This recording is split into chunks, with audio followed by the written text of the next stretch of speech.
Hello. Hi. Hello. Welcome. How's everybody doing? Pretty good, Good. How are you? Good. I hope you don't mind I dressed up just a bit. Yeah, I see It's that. absolutely perfect. I could ask for nothing more. Yeah, you all just missed it, but she joined the call and then uncovered the camera, and we saw this. So that was a pretty good bit. But yeah, So, okay. So, do you want to introduce yourself? Well, I'm Kelly Palmatier. I'm a psychic medium. I have nothing to do with gorillas. I have no idea why you guys wanted to see me. I watched just like a few minutes of one of the episodes and I thought, well, these guys like to laugh a lot, so I don't That's know. great. I like to laugh. We'll see what happens. We're Yeah. like half comedy, half just talking about whatever we can with monkeys. But also, monkeys are just really funny inherently, in my They're opinion. funny guys. Yeah. I think the mask is a great decision so that your face is never associated with us and the That is podcast, true. so you can That keep is yourself true. safe. Well, But yeah. I am ready to disrobe if you guys are ready for me to.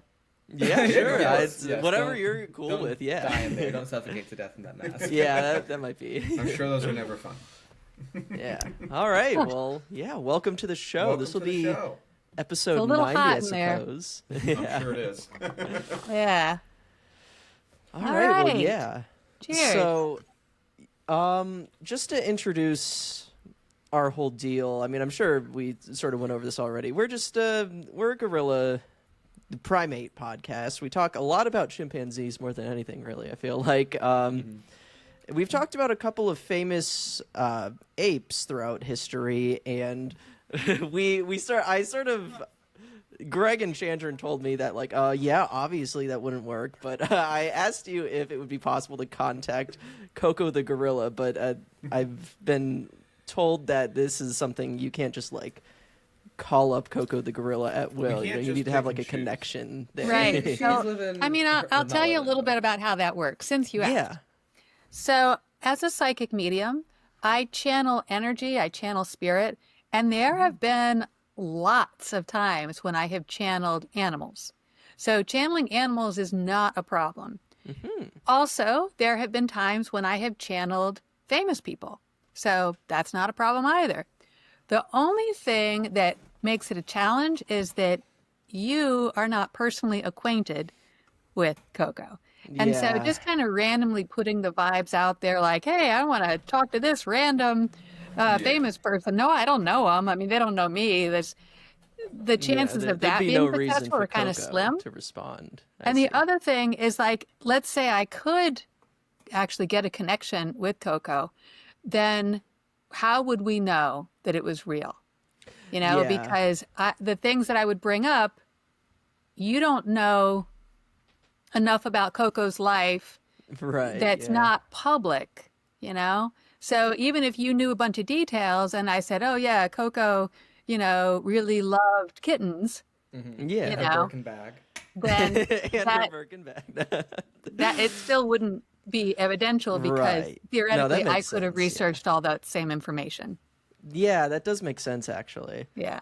You mentioned in our conversations you had sort of like a verification process for psychics or something along those lines. Forgive me if I don't remember exactly. Oh, It was that's like fine. a week Yeah. or two ago we talked. So I wrote a book, a small book called the Psychic Credibility Scoring System. And I put it out there for free for anybody to use. Basically, I want people to be able to understand the criteria where you can see, well, if a psychic or medium has this, this, this, and this, they're much more likely to be, you know, evidential, to be legitimate. Or if they have this, this, this, and this, then those are red flags and you really might want to be aware there's that risk of fraud. So, you know, I even though this is what I do for a living, this is my full-time gig, I know that there are people out there that pretend to do what I do and they're just con artists about it. And I really want people to be able to, you know, try and figure out the difference. And it's not that there's just one thing. It's not like you can automatically say, well, you know, if they charge money, then they're frauds, or if they do this or if they do that. There are certainly things that are much more likely to be fraud. But what I've done is I've compiled it all together into a scoring system. So, say for example, a psychic or a medium says, "Oh, you have a curse on you." That's a major red flag. So they get Yeah. deducted 10 points off of that. But on the other hand, maybe you really do have a curse on you. And even though it's exceedingly rare, I mean, technically it could happen, theoretically. Curses do exist. So you can't say that's the only criteria. But what I've done is I've put together the list, the whole system, so you can give anybody a numerical score. Okay, yeah, no, that's pretty cool. I'm sure the other two have questions, but I want you to ask the question that I know is driving you crazy, Austin. Because if anyone I know has a you curse said on that him, it's exceedingly rare to have a if curse. anyone has a curse on him, out of anybody I've ever met in my life, and knowing that all of us have, peaks and valleys of good and bad luck, I have never met a man more in the proverbial trenches than Austin. I feel as though I have bore witness to so many super unlikely, unfortunate events that in my mind it's not it's not inconceivable that I just have bad luck, or I tend to be around bad luck in general. What are the odds? Because I remember I was actually talking to a therapist about this a couple years ago, where I was describing things that have happened. I was like, it just feels like I'm cursed sometimes, and my therapist was like, yeah, it does kind of sound like that actually. Oh, wow. Okay. That's pretty wild when your therapist thinks that you have a curse. I think maybe a therapist needs to read my book. Exactly. I think so. Yeah. I will say though that whatever Austin's got going on is so pronounced. We have a name for it. We call it his miasma. Oh, It just all right. Call It it his lingers miasma. around him. It affects those around him. Okay. But anyway, And it's continue not- what you're going to say. Well, It's not. Yeah, so what I bit. would say is that when it comes to a curse, the number one thing, like a real curse, the number one thing is your belief. So if you believe you have a curse on you, it's more likely to be true. And someone cannot put a curse on you if you don't believe it. Yeah, I mean, they can go through the ritual. They can go through all kinds of, bones and salt and, all those ritual things to try and put a hex on you, a curse on you. But if you refuse to believe it, then it's not very powerful. And there are things that you can do to kind of raise your vibration. So if you do feel like you've got a curse on you, that will lift everything up as well. It's like I've taught before about psychic protection. And one of the big things is that you think about, there's a famous quote by Einstein who says, "There is no darkness. There is only the absence of light." And so when it comes to psychic protection, that actually works really well. Theoretically, we can say, okay, logically, if there are angels, then we believe maybe that there are demons, because you're kind of looking at tit for the tat kind of energy. But the fact is, if you completely ignore whatever darkness or heaviness, and then you bring in the light, that's a major successful psychic protection technique, and that will work with perceived curses as well. So the first thing is you need to have all your friends stop believing, because they're just giving that negative energy to it as well. I see. No, that does make sense, because I think what happened was I just sort of started psyching myself out with how unlucky I was, and then I just started noticing things and attributing it to that. He which has is probably a legitimate cloud of death following him. I don't know if it's that pronounced. It does seem a little bit. There's too many coincidences in my mind. There As are a someone lot who of very coincidences. firmly believes in this.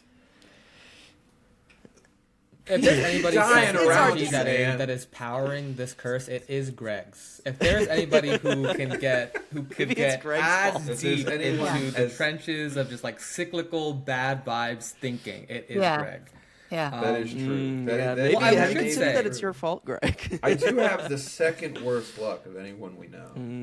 I should Maybe. say, I am not exactly sure the structure of our episode today, but I feel like we should maybe take a quick reset, actually introduce ourselves. Oh, and yeah, then fair enough. We can maybe hand it off to. Do you have a title? Do you have a? How are you introduced in the stage world? I should say. Right. Well, Master of the Universe is one possibility, Okay. but for most people, it is psychic medium. Psychic. Okay. Well, yeah, in case this is someone's first episode, because this isn't necessarily super in Not our our niche. usual bag. Nor mine. not at all. Nor mine. Yeah. Yeah. I'm Austin. I am a primatologist, kind of. I mean, I've got a master's degree in it, so I'd like to consider myself a primatologist. I work with monkeys, and this is sort of a podcast I started with Chandran and Greg because we wanted to talk about monkeys for an hour every 2 weeks. Yeah. I'm Chandran. I'm an English teacher, and my main job is to make sure these guys write coherent sentences whenever we are planning something. Correct. Yeah. I'm Greg, the perennially unemployed member of this podcast. It is my job to completely derail our conversation every 2 weeks by doing a series of endless bits. And yeah, I am the reason we are not doing this in person because I am too scared to bring ghosts into my house. I am the one that's in it. See, I don't think that's how it works, in my opinion. I promise I you. can- You guys can discuss this. Then. I can totally send ghosts to your house without being there. Can Don't worry. you send a ghost Oh. with $10,000 for me? We'll see. We'll see. Tell the I ghost could- to like start robbing everybody on the way from your house to my house. Yeah, right. Uh, And Well, I guess yeah, I so- should introduce myself as well. Absolutely. yeah. Please do. Well, you kind of Hi, did, but might I'm as Kelly. well. Yeah. I'm Kelly Palmatier. I am a full-time professional psychic medium based in Asheville, North Carolina. And I don't normally deal with primates, but I love animals and I do lots of on-camera interviews for different people. And I'm happy to laugh and be silly. So whatever, here we are. Good. Yeah. No. Definitely. Welcome to the show. Thank you so much for putting up with us. I think So it I'm may be sure- a good. Go ahead, Austin. Yeah. Oh, yeah. Sorry, I didn't mean to No, interrupt. go But ahead. I know you guys have a lot of questions, probably just spiritual. You guys are. I would assume you two describe yourselves as spiritual and so. Chandra so and on. I. Don't describe us, Austin. How would you describe your relationship to spirituality? Don't and put such me on the things? spot like that. I don't know, because I'd like to consider myself a skeptic, but I also know that I can't help myself in a lot of scenarios but to feel, for example, that there might be a curse on me, that perhaps I might be the reason that the Buffalo Bills are performing poorly in football, for example, if I'm wearing the wrong shirt. That's very, very common in my family. It's gotten to the point where like they'll be like, you need to turn the TV off, you're making them do bad.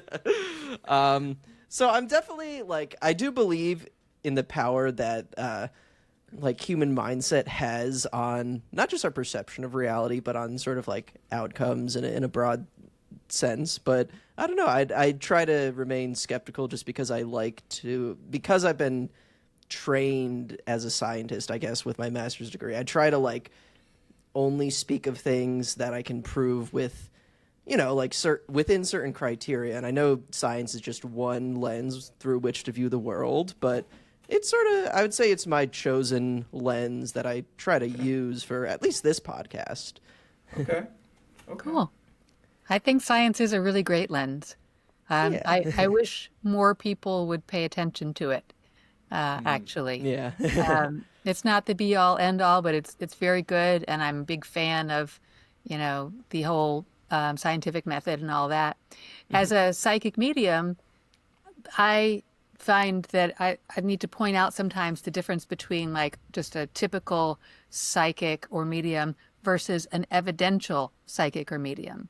And in my case, I am an evidential psychic or medium. So what that means is that I pick up on details such as a spirit's appearance, their personality, how they passed, family memories, inside jokes. I even get exact names in about half of my readings.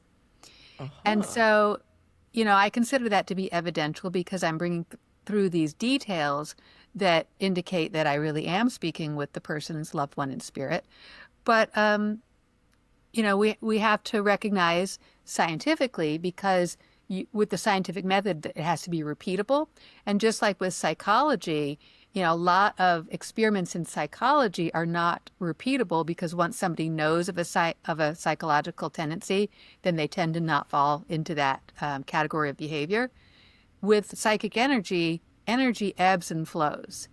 And so it's really hard. It's frustrating to me as someone who likes science that it's not, even with the evidential stuff, it's not always completely duplicatable, And the other thing too is, if you're looking at someone who's extremely skeptical of what I do, one of the things that they point out is, well, okay, there are three things in particular.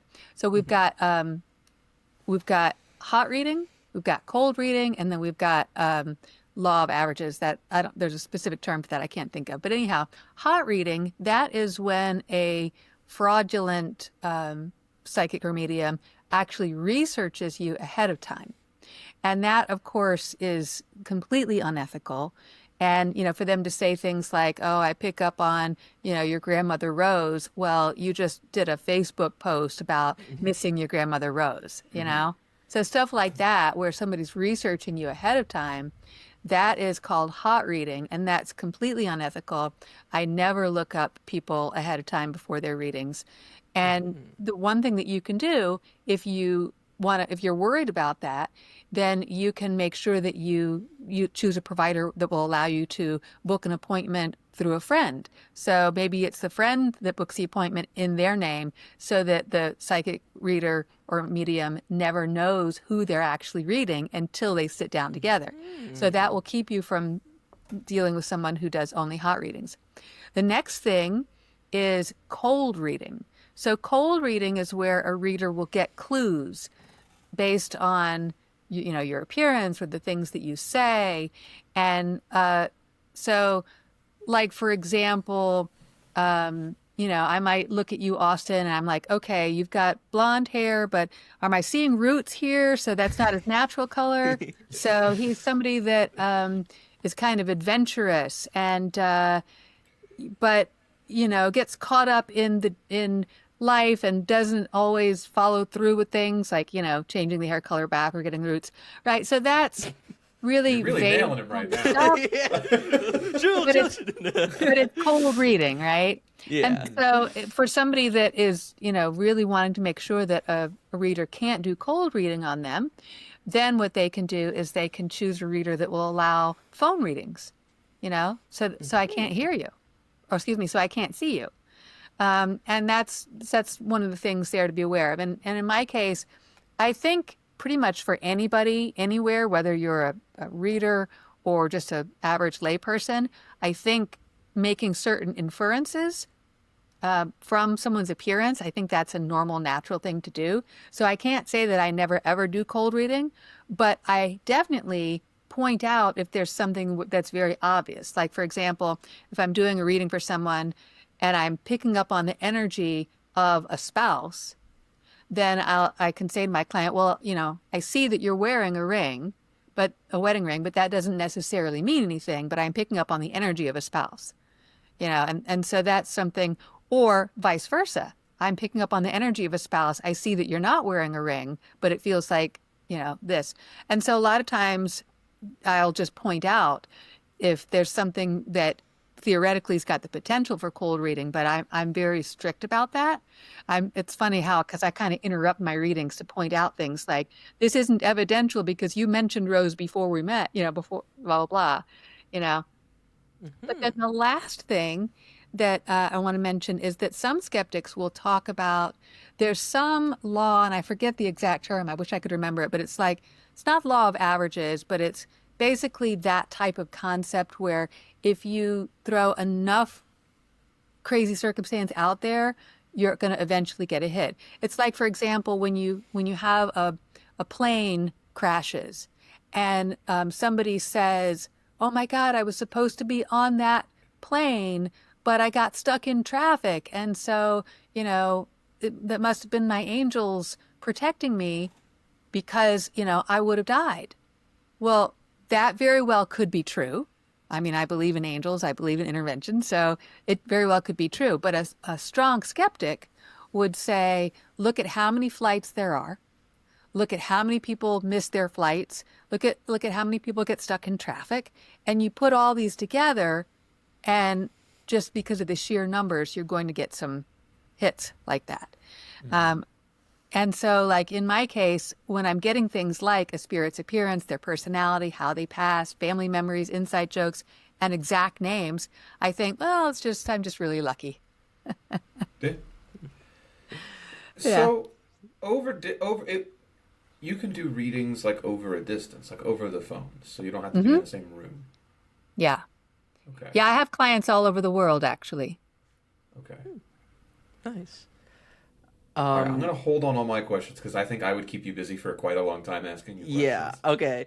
So I'll just to go make ahead, sure Austin. that this still is relevant to primates in some way, I'm going to start out with like a little anecdote, and then I'm going to ask you about the process of detecting animals in like what you do. So when I started this podcast, I was actually working at a chimpanzee sanctuary in Georgia. And because there was like over 100 chimpanzees, don't remember the exact number, but there were a lot of chimps there, and they were all really old, retired laboratory chimpanzees. Because I can't remember the year, but there was a law that basically forbade using chimpanzees in research. So they all had to go somewhere. They couldn't just stay in the laboratories forever. That would be kind of unethical and a bit of from the perspective of the labs, it's just spending a lot of money keeping chimpanzees alive that they can't use. So a lot of really old, sick chimpanzees there. And so it wasn't exactly uncommon for them to pass away.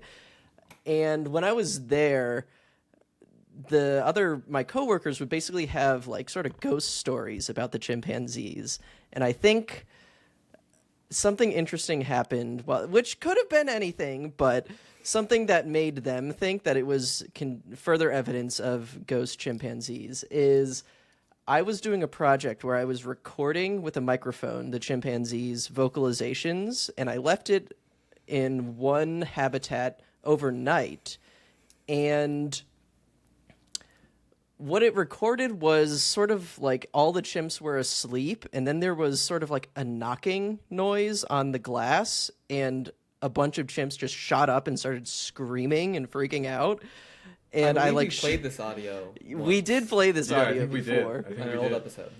Yeah. Anyways, the point being that I showed this to some of the other workers, and they just sort of like went pale and were like, "Oh my god!" They were like, "Oh my god, it's like a ghost chimp coming to visit his friends or something." Because like it was a little weird. It is in the middle of the wilderness in Georgia, so like it could have been any animal just bumping up against the glass. But There are no chimps out there, though. Other than Well- the ones behind the glass. well, yeah, it's just. And it sounded like knocking. Like we played the audio before. I don't have it on me right now, but it did sound like knocking. And chimps do know how to like, make noises like that. So all this is to say, you've spoken about animal energies and stuff. What's your take on this, and what's it like detecting that, and how do you know? Because they can't talk. Yeah, so that story that you've described, it very well could have been that ghost chimpanzee. It absolutely could have been. I mean, obviously, it could have been some other animal knocking on the glass from the outside, and the chimps react to the noise. So there is that. But I will say that there have been lots and lots of anecdotal stories about ghosts coming through, animal ghosts. So people talk about where they're sitting on their bed and they feel the indentation and the warmth of where their cat used to always curl up, So there are lots of stories like that. And then in my case, I do channel animals where I'll pick up on animals, and a lot of times I've been able to describe things like the animal's species and size and coloring, um, breed, personality, how they passed, and sometimes even exact names. There have been times when I've gotten exact names of animals. So it's really pretty wild that this stuff comes through. I just did a group reading, was it just last week? Yeah, just on Sunday. I did a group reading. It's a fundraiser because I love to do fundraisers where I donate group mediumship readings to raise funds for nonprofits. And so this was for Arms Around ASD. And I was in the middle of this group mediumship reading. And I was like, okay, I want to talk about somebody had a pet bird. And this guy raises his hand, and I'm channeling this bird, and I'm like talking about this bird's personality. And as I'm talking, I'm like saying, the bird wants to say, you're a cool dude, man. Sorry I had to bail when I did. It just wasn't my scene. And I was like, and then I kind of laughed. I'm like, I don't know why I'm like talking as though this bird is like a surfer dude or something. And then the guy in the audience says, yeah, I taught my bird how to skateboard. That's interesting, It was a actually. very radical cockatoo. Yeah. Yeah. I like the idea that the bird would learn how to talk like a skater, bro. That is really funny. I don't know. But it was like I was channeling this personality. Right. Yeah. No, that makes sense. Yeah.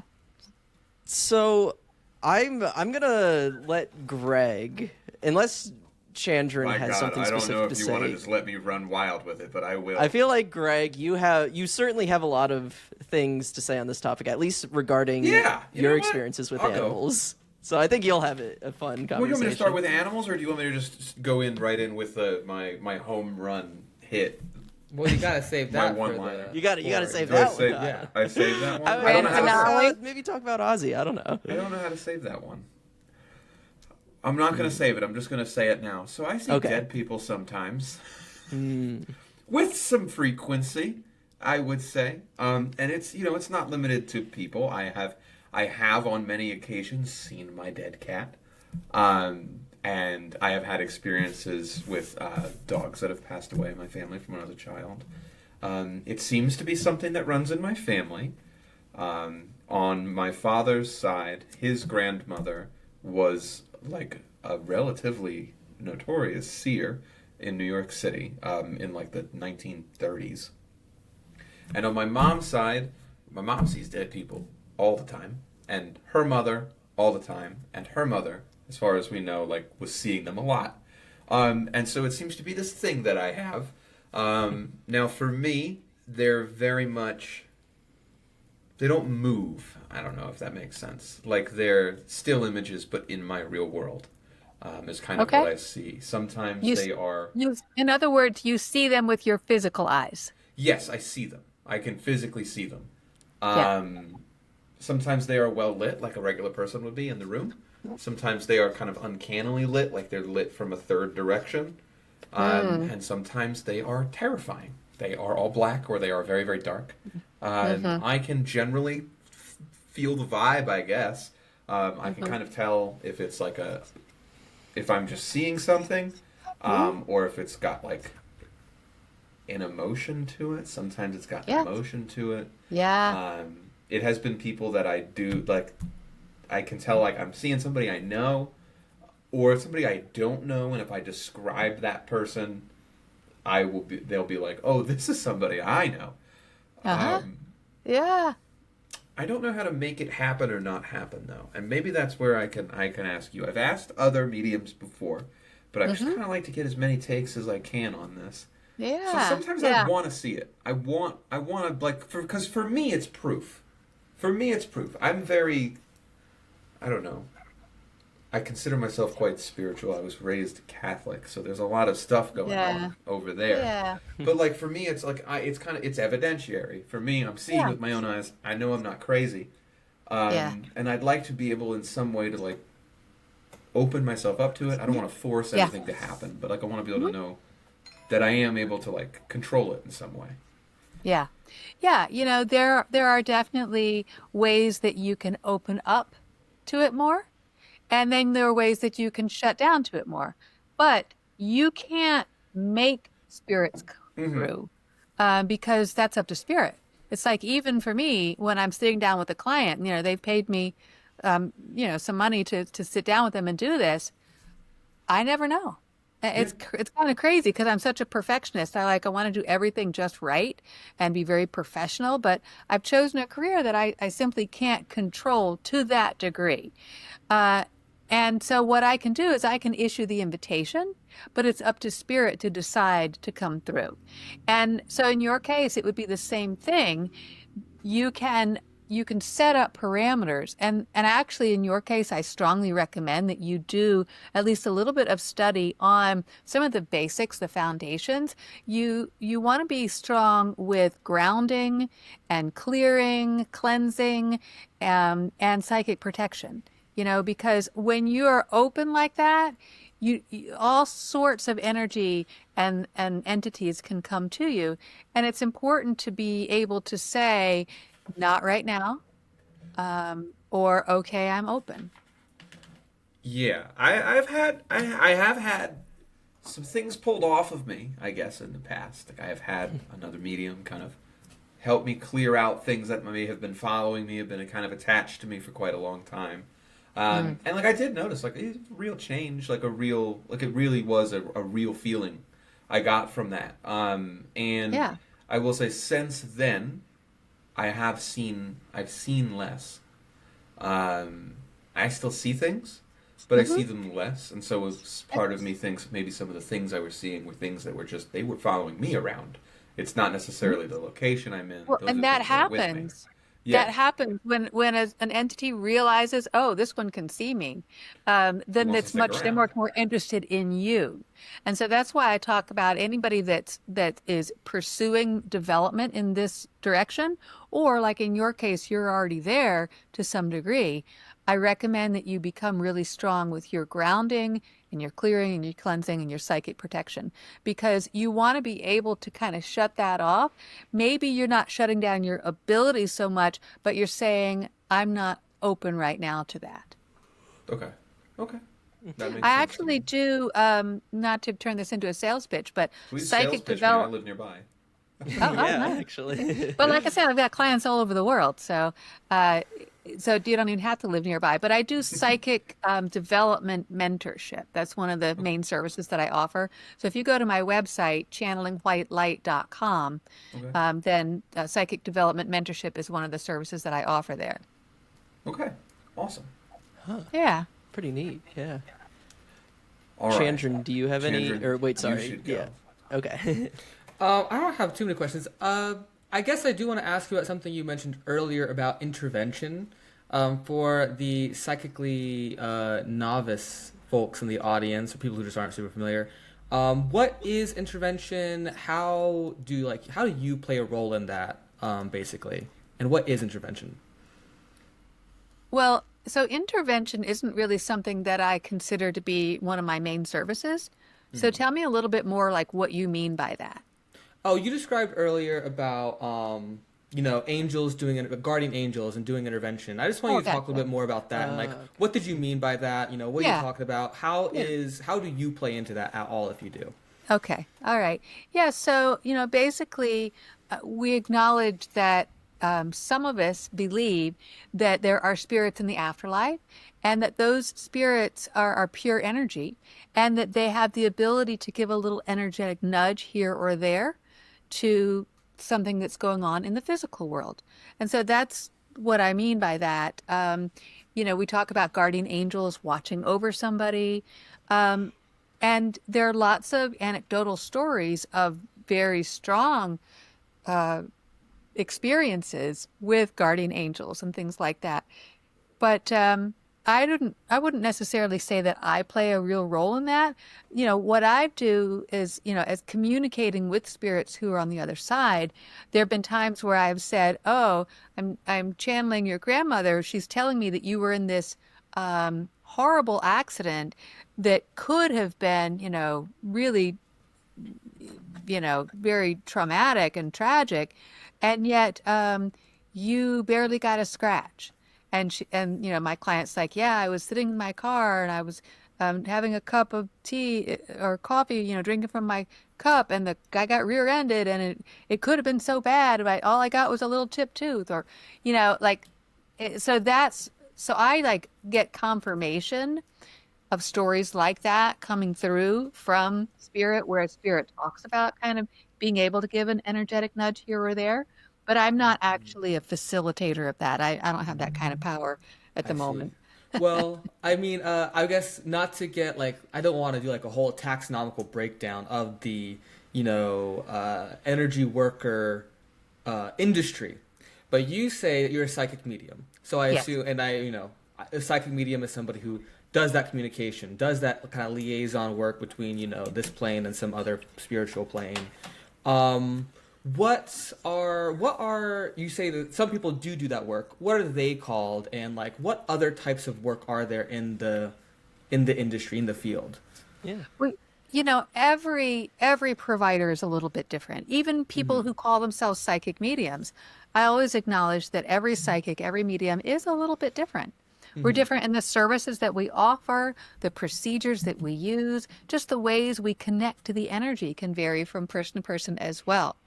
Austin, am I boring you? No, sorry. I'm. I don't know. I didn't Get him! like, Get him! I didn't get a lot of like sleep last night or something. Sorry, I I'm couldn't resist feeling. to tease you. I'm gonna sorry take about a that. quick break. See? Actually. Yawn No, away. My this is feelings it. won't be hurt. This is it! But Everyone feels like that with him. He's so you just want to mush him. I really don't feel like that with you. I really don't. I just saw you yawn and decided to take an opportunity to tease you. Hope you don't You mind. gotta. It's okay. But That's anyway, what yeah, I this was show is talking built about on. how everybody's a little bit different, and even the ways we connect to the energy. So like in my case, I connect to the energy a few ways.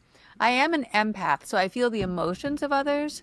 I'm clairvoyant, so I psychically see images. Clairaudient, so I hear messages. Clairalient, so I get psychic smells. Clairsentient, so I physically feel the energy. And also claircognizant, so sometimes I just know things. But like I said, everybody's a little bit different. Now, as far as services that people offer, I know that there are energy workers who do services related to energy healing, and that would be sort of a physical manipulation of the energy. So, Chandran, is that what you're asking about?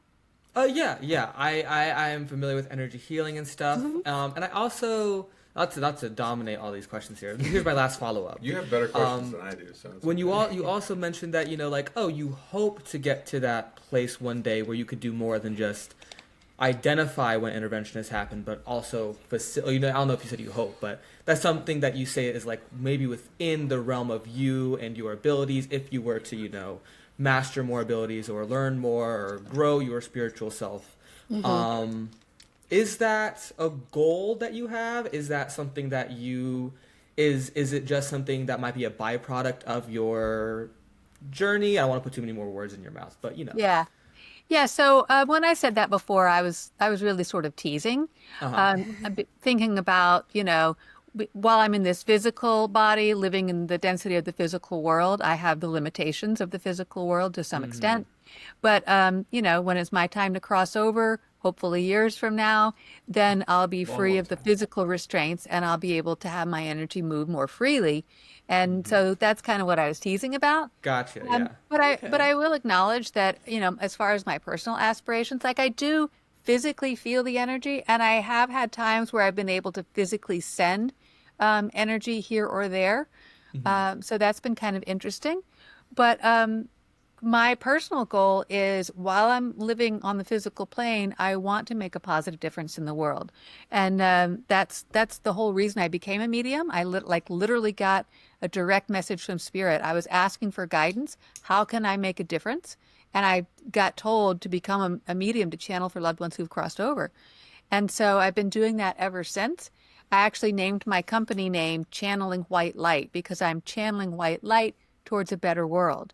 And so I don't only do services related to working with energy, psychic readings and mediumship readings and psychic development mentorship and group mediumship readings, but I do a lot of things for the community. Like right now, and this will apply to you, Greg, since you're local to Asheville, I'm running a food drive right now. I'm sponsoring a food drive. Nice. And so, people can drop off non-perishable food items at Instant Karma West. They'll get a 10% discount. If you drop off 3 items, you get a 10% discount on your purchase at Instant Karma.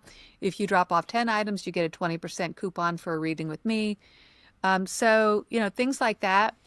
I'd like to do group mediumship readings where we're raising funds for nonprofits. I've done several of those this year. And blood drives and school supply drives and things like that. So, energetically, I certainly like the idea of becoming more powerful. But for now, I'm just working with what I've got here in the physical plane. Yeah, that's really cool, actually. Thank you. I have another question for you. Okay. So, talk a lot about like spirit as kind of the thing that's guiding you, and I think a good question I like to ask mediums is, do you consider yourself religious? Is there any like specific religious, I guess, influence, I guess, that kind of guides you in your conversations with spirit as something that channels through you, and when you do speak to people on the other side, like where that kind of leads you from a religious perspective, if anywhere. Sure. Good question. Yeah, so I think of the difference between religion and spirituality as being focused on the dogma, the rules, the stipulations, the cultural implications. And so for me, when you're talking about religion, that's what you're talking about.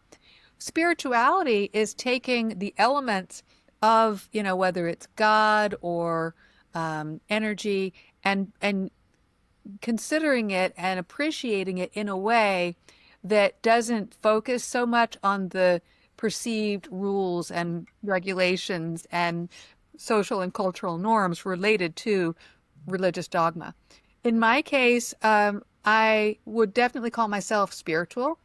I definitely appreciate a lot of information that has come from the majority of the world's love-based religions. And then I also appreciate sensibilities related to indigenous peoples' worship and pagan worship. I believe that all of these different religions and faith-based practices, I believe that there's some value in a lot of things that's there, but personally, I believe that it's important to have a direct personal connection to spirit energy, the universe, but regardless of what term works for you, whether it's God or universal source energy or Jesus or Buddha, whether you're talking to angels, loved ones, spirit guides. Personally, I do this silly little thing where I call them my heavenly y'all. And I just figure, I want to be all inclusive and talk to my spirit guides and my ancestors and God and the universe and so I just kind of put it out there when I pray, heavenly y'all, thank you for being with me. But, I don't have like strong set religious dogma that I follow. I was raised Christian and so just in that sense, culturally, we'll celebrate Christian in my Christmas in my household, and I appreciate the meaning behind a lot of the other religious festivals and holidays as well, like Easter, renewal, that sort of thing. Yeah, good question. Absolutely, thank you. I'm going to ask you another question as a follow-up to that one. Mm-hmm. So, I don't know if all mediums necessarily may believe in this or have come into contact with it. But this is like a straight up just I was raised Catholic type question. What is your opinion or belief or interaction with spiritual entities that have never held physical form? And that could be like angel type figures, or like in a very Catholic way, like, do you believe in demons, in like demonic energy, in something that is malevolent or kind of an agent of chaos that Yeah. has never held physical form? Right, right. So I think that the smartest answer here is to say I don't know, Okay. because I don't think any of us really knows. Now, I do believe in angels, the traditional angel form, the white wings and the guardian of people. And I do believe in angels. And I understand logically that if somebody believes in angels, then theoretically they would believe in demons. And just like electricity in the wall is a tool, and you can plug in a tool that's, positive, or you can plug in a tool that, you can use in a negative way. Energy is just energy, and it's the application and the density and the personification where we have these different delineations come in. But in my case, I tend to take the view of I work only in the realm of light. And I believe that one of the most powerful ways to do that, to stay only in the realm of light, is to completely ignore even the possibility that there could be something dark or heavy. And instead, you just bring in more light. Think about it, for example, if you've got a toddler on the floor screaming and yelling and kicking because they want candy, you can give them candy. That's one option. You can spank them and, punish them. That's another option. You can simply step over them and walk to the next room and say, when you're ready to behave, come and talk to me. Or just that walking over of completely ignoring. And then you find the child is like, oh, nobody's watching me. Oh, well, I guess I'll stop. So that whole ignoring of heavy or dark energy is one of the many techniques that can be used in psychic protection. Bring in more light. Okay. Thank you. Yeah. No, I mean, I've definitely noticed. I feel like I've only really ever spoken to one other psychic that I can remember. And I mean, it's someone I trust. And I did notice that when I asked directly if I had a curse, obviously I didn't, hear any of what you had to say about that stuff beforehand. I noticed that she pretty much refused to say, like, oh, yeah, you have a curse. And really just, like, avoided talking about it in those terms regardless, which I thought was interesting. And I didn't really understand it, but that does recontextualize it and make it a bit interesting, I think, because it was like a redirection away from the concept of me being cursed and more just like, well, there's a chance that you you carry energy with you. And, that was an interesting way to phrase it. But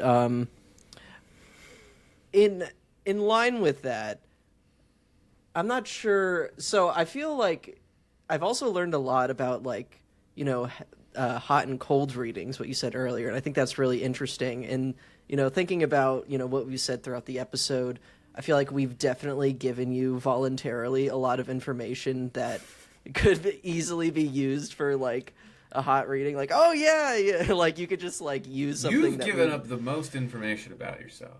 Yeah, kinda. With, like, your evidentiary style of mediumship, I guess would be the word. Is there, like,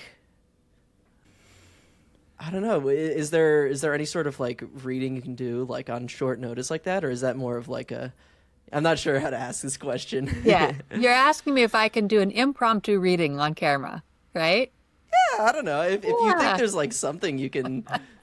It could be I would interesting. say, My boy. Actually, I don't know if if that's you want to give this a little structure, you say you do a lot of group readings, and we don't want to keep you all night. Yeah. So maybe we could take about 15 minutes, and we could do a little group reading, and you can kind of walk us through what a group reading is like, and you can maybe read our energy a little bit. Yeah. So let's do it. Okay, I mean, yeah. Okay, wonderful.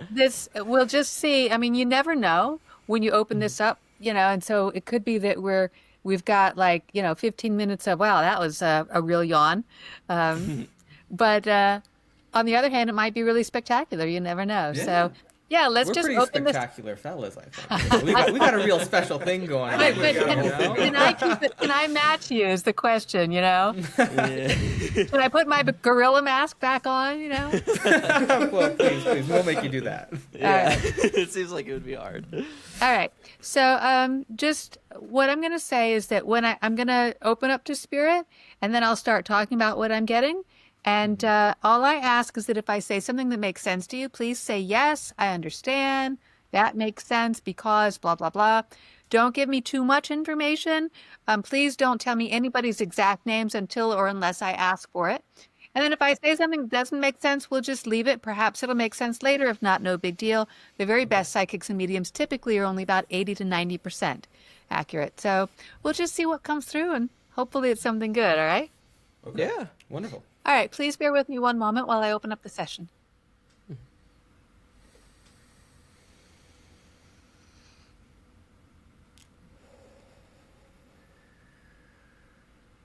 I'm opening the door and clearing the way to invite guides or spirits of high vibration or benevolent intent to bring forth positive messages that serve highest good.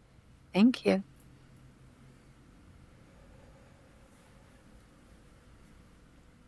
All right. All right, I'm definitely picking up on a female of an older generation. Female of an older generation. To me, this feels a little bit higher up, so it doesn't feel so much like a mother. It feels more like a grandmother level. I was getting the letter C or a K. In this case, I really feel like I'm getting pulled more towards Chandran. Am I pronouncing that correctly? Yeah. Do you have a grandmother in spirit? Not a grandmother in spirit. No. Okay. Well, actually, that's not true. My grandmother is Pentecostal. She is a lifelong Pentecostal lady. And I'll let you take that and go with it. Okay, very good. So I might be with you because I was hearing a word that sounded like your name. Or it could be that I've got a grandmother that has a C name. If there's somebody else has a grandmother with a name that begins with the letter C. But let's see what else we get. Hang on.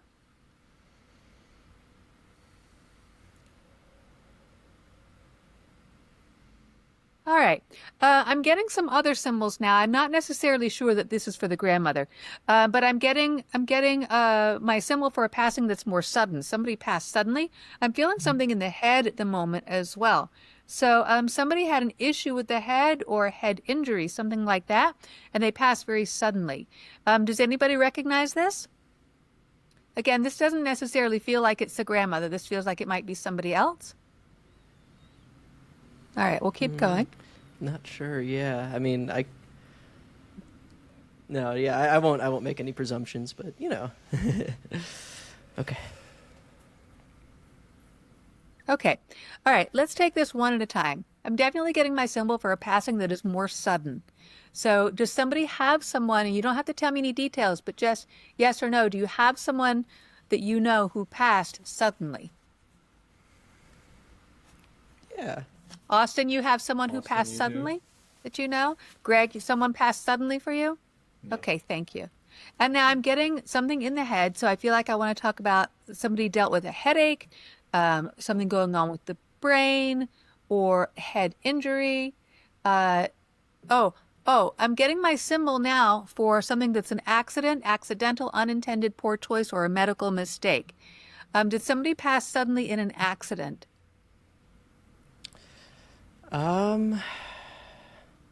Maybe. I mean, I know what I'm thinking, and it would apply, So but say- it is I don't know. It's a bit of a frightening thought, Well, Okay. if that is true. But give yeah, us a little no. bit here, Chief. Yeah. All right.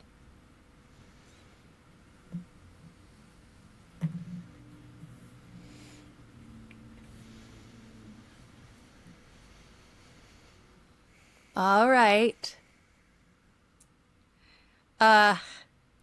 Austin, I think this one's probably for you. I'm Okay. getting the feel of a chimpanzee. Okay. Okay. I'm getting this feel, God, it's crazy. Like the long arms and yeah. I'm getting the chimpanzee kind of a feel. Was there a chimpanzee who passed suddenly? Yeah, I've worked with some chimpanzees that have passed suddenly. Yeah, Okay, all be right. very Because interested. I feel like that's what I'm getting right now. I'm very clearly getting my symbol for a passing that's more sudden, and I'm now getting that chimpanzee feeling. All right, I'm getting something in the chest. Hang on a second. Usually I can, for me, typically it's going to be the heart, the lungs, or the breast, but usually I can tell.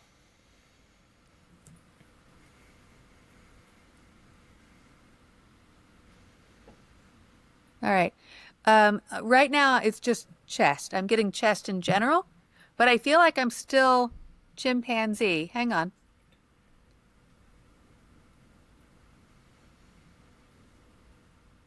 I'm getting this that this chimpanzee does a thing with their head.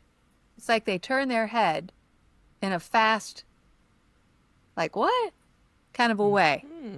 Getting that type of a feel?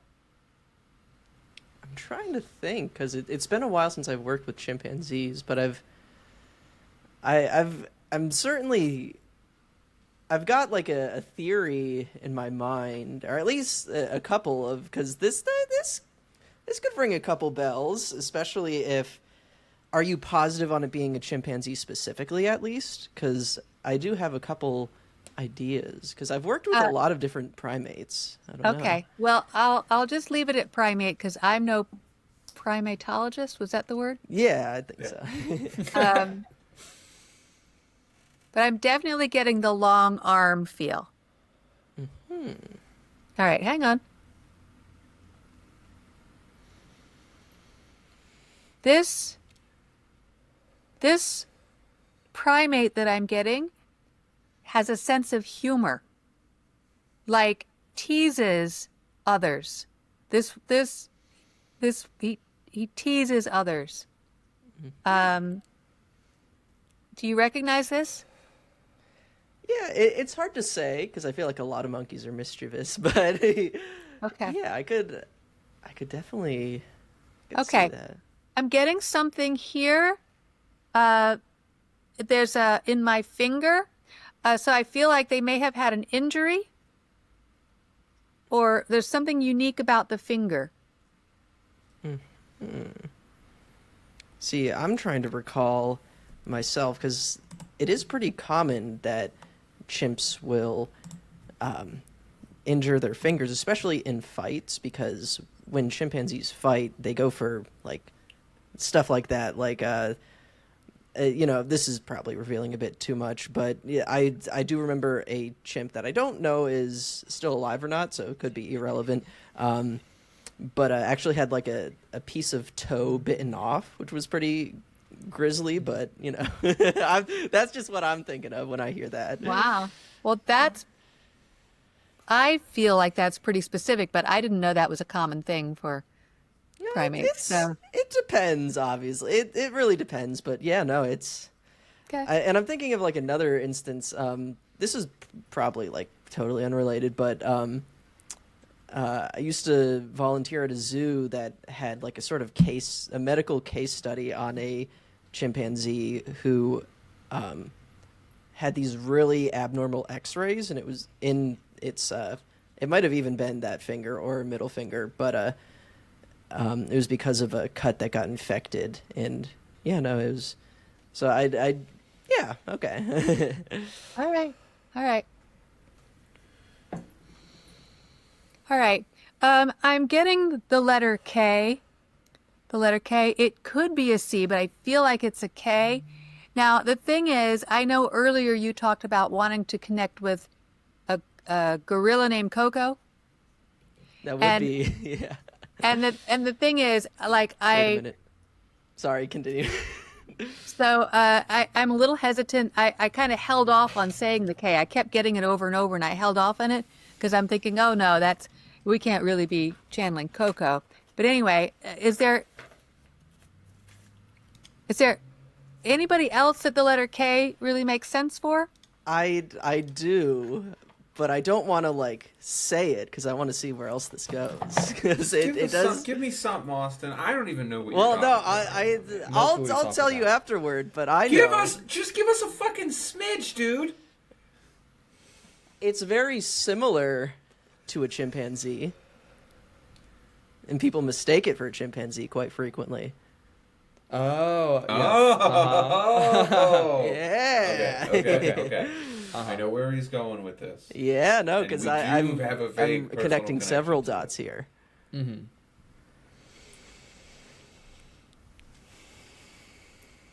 All right. All right. I'm getting something. I feel like I want to talk about. I don't know how to say this in a polite, professional way. So You can say it however forgive you want. forgive me for being crass here. I'm getting an itchy feeling on my buttocks. Okay, that one's So interesting. 'Cause I'm not I feel sure. like when this happens, when I get like a little twinge here or there during a channeling session, usually that's spirit telling me something. So I feel like I want to ask if maybe a primate had something unique about their buttocks. I know some primates do. I don't know which ones. It's not my thing. Did something about sitting or something unique about the buttocks? I don't know. All right, you guys are a tough audience. All right, let me, Yeah, no, I'm I- trying to think because it could be in a lot of things. I With did actually do a Google for that, and it does not connect to our K. yeah, Well, All right. sitting a lot It- does. it could, Sitting it a lot could. does. Sitting a because lot, We do but- know Sitting a lot something does. about. Sitting a lot. I'm his like trying to previous health think because history. I'm trying to be. I'm not trying to be tough, but I'm trying to see what else this could be. all right. Because I'm just going to keep going because Yeah. yeah. So right now I'm getting something with my knees, and so this can be literal if somebody literally had an issue with the knees, or it's when I'm channeling humans, it's typically a symbol of diabetes. So somebody may have had diabetes. So I might be going back to the human realm again. I'm getting something in the head in a different way now. I think I might again be going back to humans. Getting something in the head. I'm getting it more across the front of the forehead. For me, typically that's going to be a symbol of somebody who may have had an issue with brain function or brain chemistry. So brain function or brain chemistry, that could be Alzheimer's, dementia, cognitive decline, could be anxiety, depression, mental illness, addiction. Brain function or brain chemistry. Getting something in the throat now. The throat. And so when I get something in the throat, it can be literal or it can be symbolic. If it's literal, then somebody literally had something going on with the throat or the neck. So that could be something like esophageal cancer. Could be they were intubated. Could be a neck injury. Excuse me.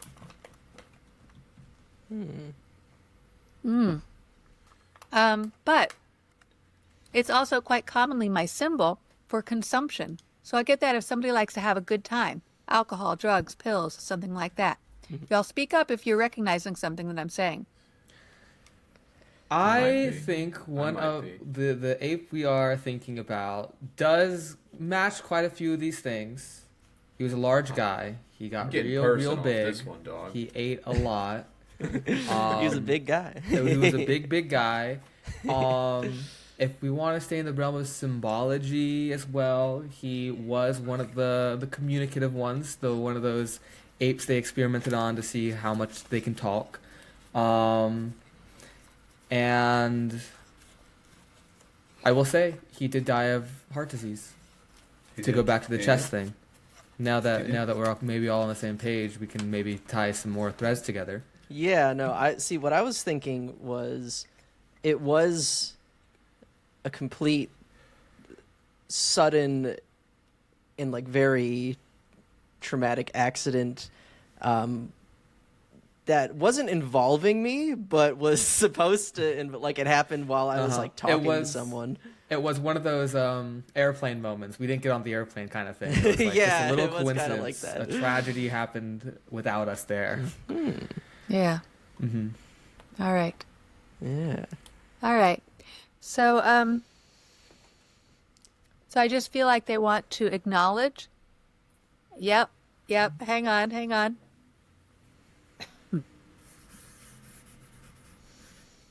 There's a primate. No, this is two primates. There are two primates that want to say thank you. Thank you for what you did for them, but more importantly, what you do, like for the species, for the classification, for all of your work, to say thank you. Oh. Yeah. All right, bear with me one moment while I close the session, okay? Wonderful. Yeah. Thank you so much for coming through today. I'm ending the session, closing the door with love and gratitude. Thank you.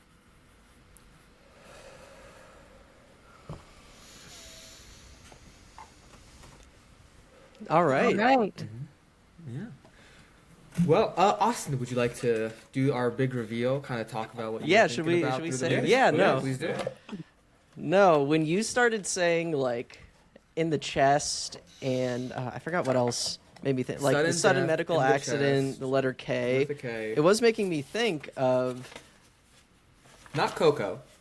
not Coco, but a while ago, I mean, granted, keep in mind, I've been around a lot of different primates who have passed on, so it could really be anything. But specifically, what that was making me think of was we were in contact with the Ape Cognition Center to go speak to Kanzi, the bonobo, and as we were in the middle of setting up the trip to go, like, talk to Kanzi on the podcast, in fact. Yeah, we were going to have a meeting with Kanzi. Yeah, we were going to, like, Handler meet in person. Kanzi. And, A Zoom meeting, to be clear.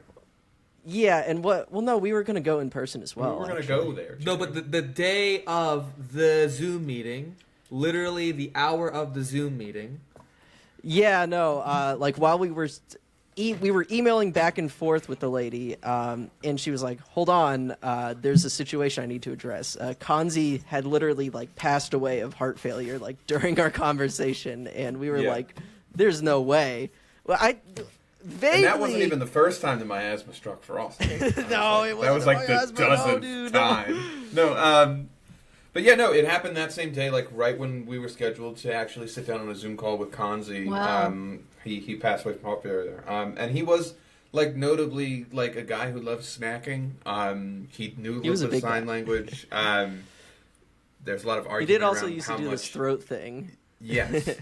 There's a bit of argument around how much language Kanzi knew versus how much maybe he knew to replicate signs to get snacks. But there is some debate around maybe he gave the first like full sentence by a non-human primate, which. Or what no, is that the was actual Nim phrase? Chimpsky, I but thought that he was- did I thought also... that was Kanzi. Well, no, and Kanzi did the glyphs. other thing... Oh yeah, yeah, Kanzi did the Speaking of glyphs. the other thing, well, I mean this, but also regarding the ring finger, this is funny, but the reason why it all started connecting with me was Kanzi did bite a guy's ring finger off once. Oh, wow. Yeah, which is not a very Wow. well-known thing either, so I don't think that's something you could have even, like, researched. Awesome. I mean, I feel bad for the guy, but Yeah, it wasn't even necessarily like a malicious thing. It was maybe he was being a little goofball and didn't realize that, humans need our fingers. But Wow. the other thing is, sort of in memory of Kanzi, I got this tattoo on my arm. oh, And what it is actually is it's not directly Kanzi, but it was an ape that Kanzi knew. It was a chimpanzee actually. The chimpanzee was named Austin, and because that's my name, they taught Kanzi the symbol for Austin because they used to live together and they were, good friends. And Kanzi would ask to see Austin by pressing the symbol that was just demarcated by this. It was in pink, Yeah. but he had a button for Austin on his little keyboard Oh, that he used wow. to talk. So yeah, no, that's it's cool. Yeah. yeah, Y'all, no. we're the first primate podcast to talk to a dead primate to talk to a We spirit are- primate, we y'all. are- We're We're breaking ground here. We are breaking fucking ground. Yay! I'm so glad we finally got to talk to Kanzi. We finally got to meet him. I know. I know. We were so sad that we never got to meet Kanzi, but you know, Yeah. maybe he came through Yeah. for us. We were setting up so much stuff. We were starting to talk with the Cognition Center. We were going to set up a fundraiser. We were getting, like, price we really quotes. wanted to fly out and like meet Kanzi and like do some, Yeah. you know, like introduce the world to him again. You know, people know him. Good. But you know, we got to do it in spirit, I suppose. Yeah. Well, I'm so glad some of the things that came through made sense to you guys. You got some benefit from it. Awesome. Yeah. All right. right. All right. I suppose that's probably our time tonight. I think so. I don't know. Is there any questions we've asked you a lot of questions tonight. Are there any questions that you have for us or anything that Yeah. any message you would like to leave us off with? Gosh. You know, I would just say you guys have a lot of fun, and that's a good thing. You know, we are all spiritual beings living in these physical bodies for the purpose of having the human experience, and the human experience involves having fun, whether it's playing games with font styles on names. Greg, what are or- you doing? I didn't realize everybody could see me doing Yeah, that, but we I could realized all I couldn't see see my our own name. I was screens. trying to make it so I could read everything. I didn't want to interrupt and ask what you were Just- doing. No, in it's case okay. you're You should have wondering, interrupted my me name the is minute Kelly you saw me Palmatier. start It's loud fucking now. with it. I was trying Yeah. to make it a little easier to read. Sorry. So anyway, I just think, you know, you guys are having a good time, and yet you're also asking some interesting questions. So yeah, keep it up. Yeah. Thank you. Well, thank you. I think that about wraps it up because hopefully unrelated to the spiritual stuff, I'm feeling a bit under the weather right now. So I'm going to go ahead and say this is a good It's point finally to going to end. get you, man. No, it's not going to do it. Dude, it won't happen. It won't happen. But yeah, no. Yeah, thank you so yeah. much for coming on the podcast. Yeah, and this thanks was for a having really me. unique experience. Yeah, absolutely. Thank you so Cool. much. And Well, it's been just fun. one more Thank you. time, where Yeah? can people find you if they want to know more about you? Oh, thanks. I appreciate that. Yeah. Yeah. So my company name is Channeling White Light because I'm channeling white light towards a better world. So my website address is channelingwhitelight.com.